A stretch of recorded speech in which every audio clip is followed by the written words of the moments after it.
গ্রামের নাম দেঙ্গানমল। অবস্থান মহারাষ্ট্রে, মুম্বাই থেকে প্রায় ১৫০ কিলোমিটার দূরত্বে। এই গ্রামের অধিকাংশ পুরুষই কম বেশি ৩ জন স্ত্রীকে নিয়ে সংসার করেন। না, নিছক ভোগ লালসা মেটানোর জন্য বহুবিবাহের পথ বেছে নেন না তারা, বরং একাধিক বিয়ে করার একমাত্র কারণ হচ্ছে পরিবারে জল আনার লোকের সংখ্যা বাড়ানো। দেঙ্গানমল এমন একটি গ্রাম যেখানে প্রবল জলকষ্ট। প্রত্যন্ত এই গ্রামে জলের একমাত্র উৎস কয়েকটি কুয়ো।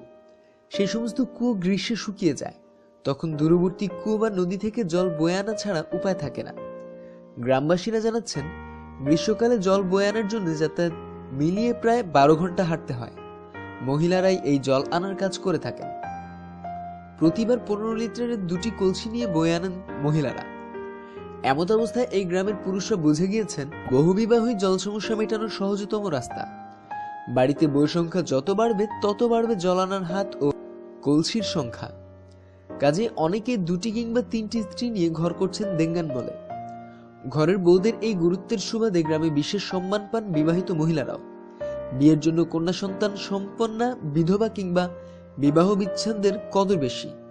কারণ ঘরে কন্যা সন্তান আসা মানে ঘরের কাজকর্ম সামলাতে পারবে সেই মেয়ে। বহুবিবাহ যে সমস্যার সমাধান নয় তা মানছেন গ্রামবাসীরা। তাদের বক্তব্য, প্রশাসনের কাছে বহু আবেদন নিবেদন করেছেন তারা এ বিষয়ে, কিন্তু সরকার তাদের প্রতি উদাসীন। পৃথিবীর রকমারি খোঁজ খবরের জন্য সাবস্ক্রাইব করুন। ধন্যবাদ।